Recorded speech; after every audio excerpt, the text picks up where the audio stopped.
Alright, this lecture is going to continue with the discussions of flat plate and drag calculations on a flat plate. So last class we went over the result of Blasius calculations and came up with a way to determine the coefficient of drag over a flat plate. And we had a range of Reynolds numbers that showed whether the calculations would be valid. Alright, what happens if we have a situation where it's outside those parameters, such as turbulent flow?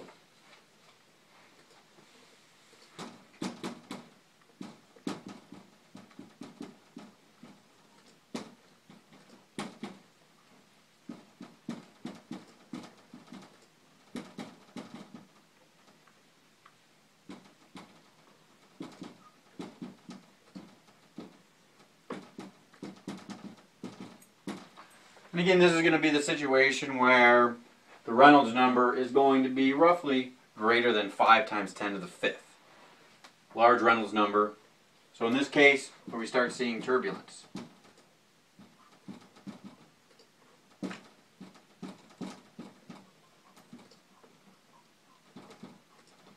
Flow separation. And those equations previously given in the last class are no longer valid. Again, going back to where we had our boundary layer, the flow coming in, the free stream, and we'd have our boundary layer growing. That would be our delta. Delta is going to change as you move along the plate. This is going to be our flat plate, the boundary, and again, the velocity profile within this region goes to approximately the free stream at this boundary, and a velocity of 0. And you can model that a lot of different ways. There is a way to come up with the exact solution. Now when we have turbulence, again remembering back to where we defined what turbulence was and we went through some demonstrations, that is where you have some circulation going on here, where it's not going to be a nice continuous flow.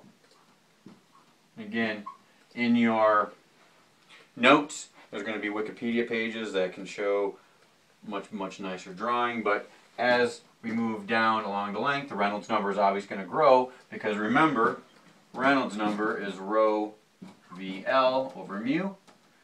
Density is bigger, velocity is bigger, L is bigger, the Reynolds number is going to get larger. So as you move down, you could run into regions where you're going to have turbulence. So part of it can be lemurous, part of it can be turbulent. Again, we're not going to go into that, but we're just going to look at if we have the situation where it's turbulent flow.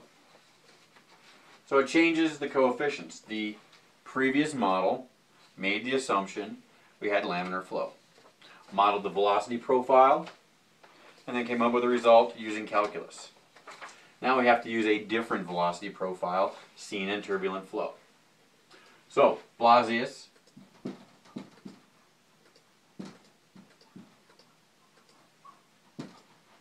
so again, a smooth surface, and Reynolds numbers greater than 5 times 10 to the 5th.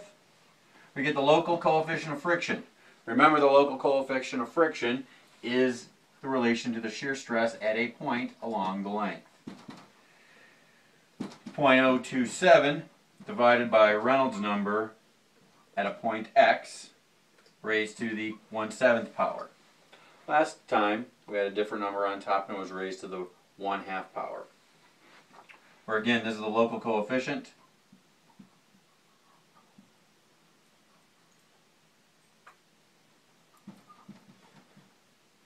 This is the local Reynolds number evaluated at some position x.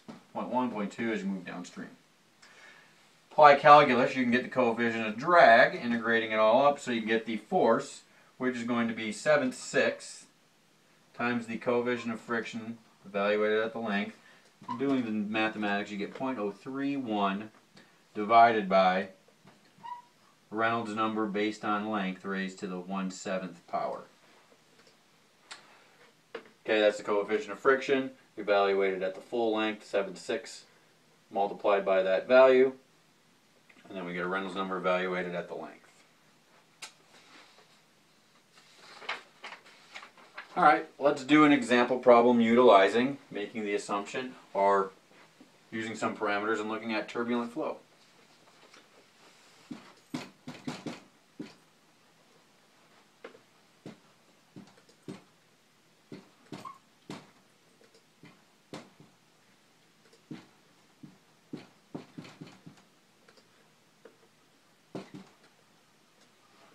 So again, in this situation we have a streamlined flow, a plate in parallel with the flow.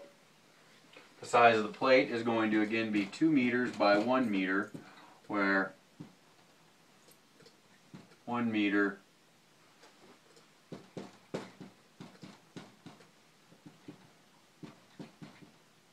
or 1 meter is along the flow. Now if you had this piece of paper, 1 meter the air blowing over top of it, 2 meters depth inside the plane of the board.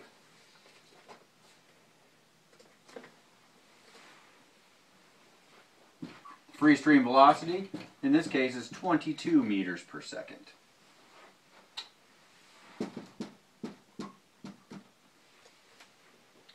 Density is of air 1.201 kilograms per meter cubed, and the viscosity is 1.8205 times 10 to the negative fifth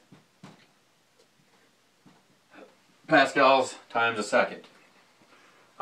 This would be loosely, you can think of this experiment if you lay flat on a surface and on a windy day, if the velocity of the air is 22 meters per second and you're roughly at sea level, this would be a situation that will nearly represent, you're not going to have a surface area of 2 by 1, but you can definitely feel the difference of air either blowing over top of you or hitting you as a bluff body. Let's go through and calculate our Reynolds number and see where the result is going to be if we are indeed going to be in the turbulent regime. Rho v L over mu. Substituting our numbers in.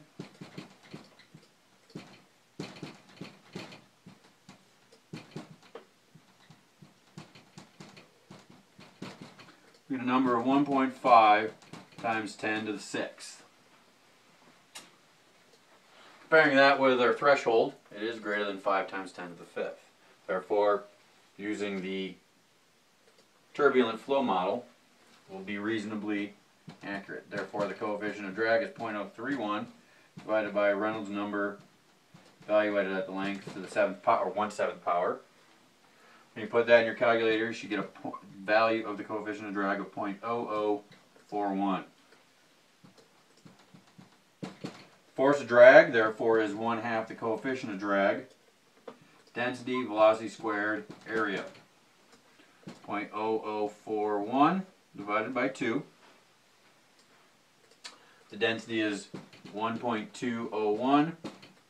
The velocity is 22 squared, and the area is 2. When you put this in your calculator, you see the force is going to be 2.4 newtons. Much, much, much larger force than we had been previously calculating. Due largely in part to the greater velocity, where we had 0.22. 2 orders of magnitude. 2 orders of magnitude squared will be 4 orders of magnitude. Okay, this concludes the lecture on flat plate drag turbulent modeling.